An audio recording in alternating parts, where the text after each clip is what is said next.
Questions for the student athletes? Stephen Hawkins with the AP. Kalani, just talk about the start this team got off. I know you got a good start, but just the team as a whole and just kind of what that did to kind of get you guys rolling. I thought we came out with a lot of energy, and that's what I asked of the team in that huddle before we came to the sideline, and we got out and started running in transition and getting the ball into the post early, sharing the ball pretty much. It was a good team win.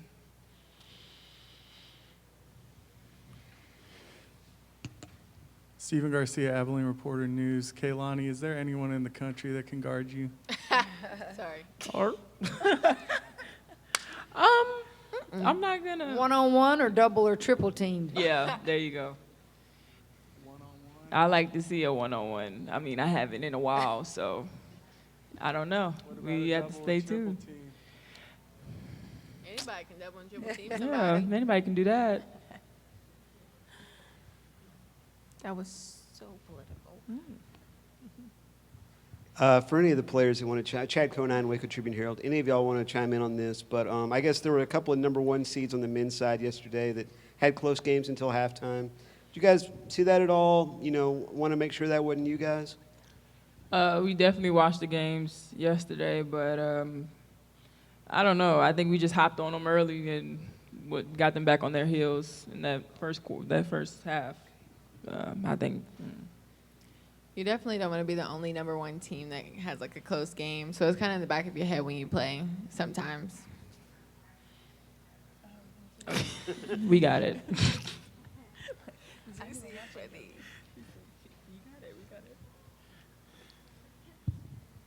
Cherry Hill, Baylor Bear Insider. Juicy, at what point, and maybe it's from the very start, does Kim say, don't even look at the scoreboard, just play? I guess you could say when we're up by 30, she always says, it's just look at the score like it's 0-0, and just play like it's the start of the game. Kalani, there were several times where you and Lauren got to sit at the end of the bench and watch, and you were watching the young players play. What did you think as you watched those guys play? You get to see it from a player's perspective. I know Coach sees it from a totally different perspective, but what did you think when you were watching? Well, I was proud for one. Alyssa got her first double-double in her NCAA tournament, so I was excited for her. Just watching them work and being able to rest and, not miss a beat. I mean, it don't get no better than that. DD Matt Roberts, Fox 44. Kalani just kind of touched on it right there, but just for this team to be able to rest up a little bit, knowing how many games you have coming up in these next couple weeks, how important was that? Very important, I would say, because our legs kind of start giving out eventually, I would say. So being able to sub and keep running up the score is a good asset that we have for this team this year. Oh, woo.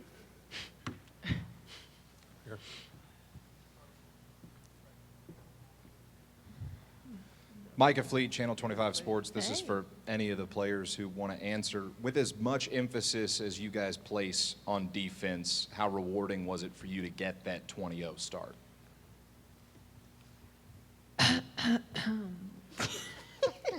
It was really rewarding. I think the only part that hurt is when they kind of scored. So it might have been rewarding for the first couple of minutes that we had it, but when they started scoring and started getting on a little run or whatever, it kind of hurt. But we thought we were doing pretty good. Yeah, I just thought we were having fun today, just doing what we do best, getting out in transition, and I don't know, we were hitting on all 5 cylinders. We keep playing like that, hey, you never know. Yeah, we're dope. So exciting. I guess like Dee says, always like a dagger in the heart when you see that person score, but I mean, I guess we're just having fun out there. Again, for all of y'all, speaking of having fun, I think the crowd got a big kick out of Lauren's swat of the inbounds pass. We all did. And I knew yeah, you. just y'all's reaction to that play. And I think it went into the Cal team as they were watching the game, right? Mm-hmm. Yeah. Hopefully it intimidated them a little bit. Kidding. First, Not I thought the really. ball was about to fall on my head, but I had to look up to see it almost went in the stands. So I'm used to it. I didn't even see it this time, but I just know it was high and it went somewhere, She always like to cover distance when she do that, so. Used to it. too close to the microphone. Thank you, guys. Any other questions? Go ahead. All right, ladies, thank you so much for your time. Thank you. Let's you go back to the guys. locker room. I need a microphone in my room. Okay.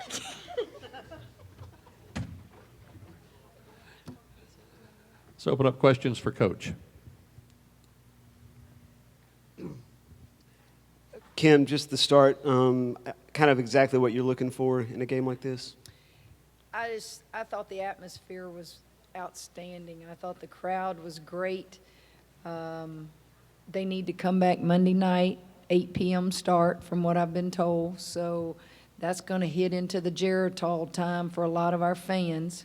So they need to take it, get their naps in so that they can be back here because, guys, that was special tonight. Yes, to answer your question, you're excited to play. We haven't played in about 12 days, I think. So you get nervous when you're off that long a period of time. Are you going to come out rusty? And I didn't think we came out rusty. I thought when we hit a lot of threes, 9 threes, 61 rebounds, they tell me, maybe a record. I thought our posts ran the floor well early. I thought that being able to play a lot of players double-figure minutes will help us hopefully Monday night. Just a good game. It was just a good game on our part.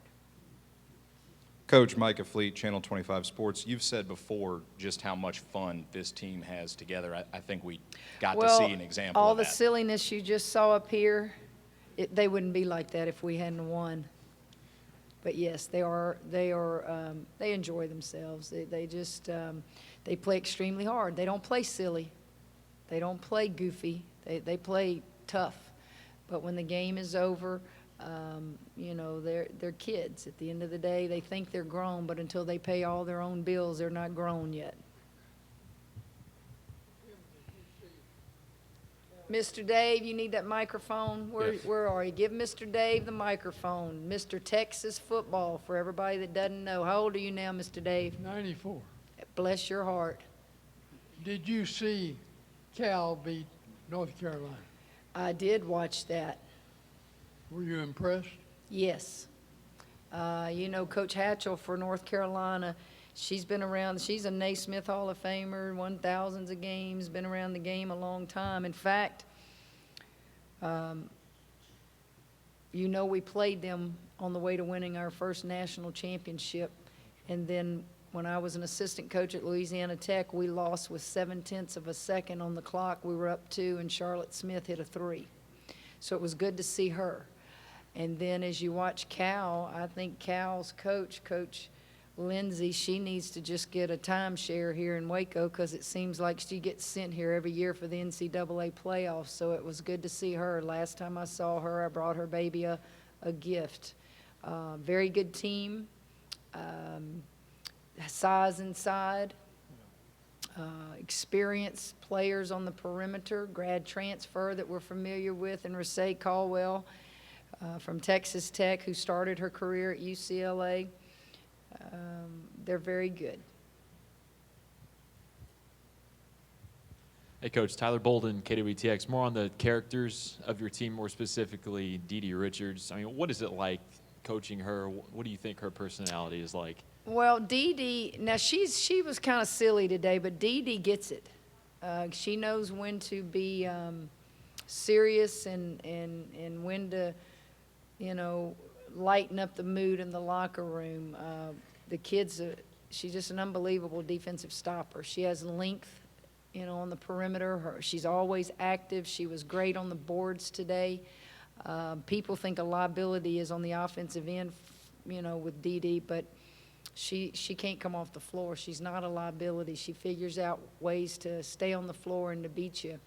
To answer your question specifically, I guess one of the things that I'll write about Dee in my next book is I will go in a locker room and I'm as intense as I can be in practice or before practice or after practice, and man, I'm just really challenging them and getting on them, and in the middle of it, Dee will go, "You tell them, Mulkey." You know, she's got that little voice, so she just cracks everybody up. Stephen Garcia, Abilene Reporter News. Coach, what can you say about the job that Coach Goodenough has done with that ACU team in such a short amount of time that they've been D1? I would say to your administration, love her and take care of her. She is everything that's good about women's basketball. I loved her when she was at Oklahoma State. She's a family person. Those kids play hard for her.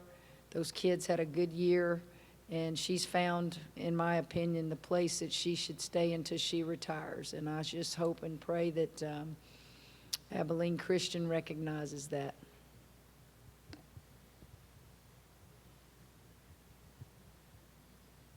Coach Matt Roberts, Fox 44. In a game like this, how do you, as a coach, decide when it's time to sit the starters versus letting them get some rhythm there? Just a gut feeling. You know, I don't have a blueprint or a book over there I'm reading. Just knowing your kids, knowing what you could face down the road, who your top 8 players are, who needs to play together, who needs to rest, who needs to gain some NCAA playoff experience. And today, this game allowed us to play a ton of players and to play them early. And teachable moments, really. You talk about being up 20-0. Well, I'm in that timeout looking at them and say, which one of your teammates is going to give up the first bucket? Challenge them so that they don't let each other down. Things like that. Kim, you know, you mentioned the rebounding margin. Their shooting percentage was probably due to size difference. When you were watching film of them, how much could you tell just from watching that film that your size was going to give them a lot of struggles? I don't know that I look at that. I kind of subconsciously know that, no matter who we play. If they're going to bring it in there, you're going to bring it in there with Twin Towers.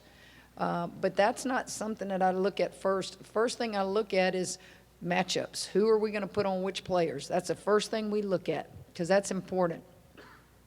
The second thing you look at is, what are you going to do if they do on-ball screens? What are you going to do when they spread the floor and take your bigs out? Everything you look at first is on the defensive end of the floor.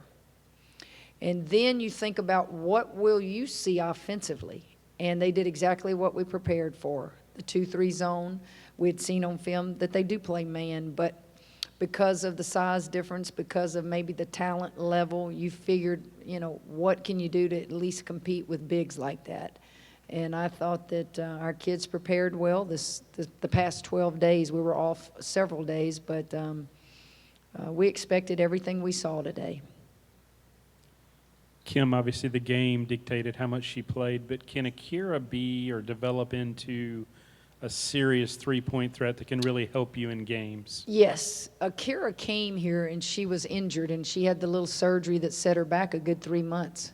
And it's taken her this long to really settle in. Look at her size, same size and length as Dee Dee. Better perimeter three-point shooter. Can she go on that floor here during the playoffs and not hurt you on the defensive end? I don't worry about the offensive end because she'll go to the boards, leaps out of the gym, can shoot it. Can she move her feet? Can she keep them out of the paint? Those types of things, and she's certainly gotten better. And I thought she had a very good day today, keeping her feet moving and keeping people in front of her.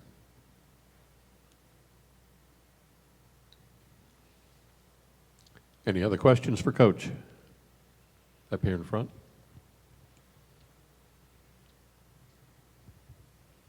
You know, when you were at the Trib, you didn't have to work that hard at a press conference, did you? I see. Kim, I asked Coach Goodenough about the y'all's exchange before the game. What did you take away from that? Was that more than you normally talk to another coach at the start of a game like that? Some of them don't like me, so I don't talk to them very much. I don't like them either. I just have always liked Julie. There's just some people you connect with, and I haven't seen her in a while, and I connected with her when she was at Oklahoma State, and, you know, there's just certain coaches you pull for. You really do. And I've just always pulled for her, and we played them several years ago, and she just does a good job. And I don't remember what I said to her. Good to see you. How's the family? How are your kids? I hope they're taking good care of you in Abilene. I didn't sing Abilene, Abilene. I didn't sing that to her. She probably doesn't know it either. Did y'all go look that up? Look at those people back there. They think, what is this crazy woman talking about? Go listen to the words to that song. I wasn't born in I was born in 1962. They want me to announce to y'all today's attendance of 6,669 was the fourth largest of all 16 first-round sites.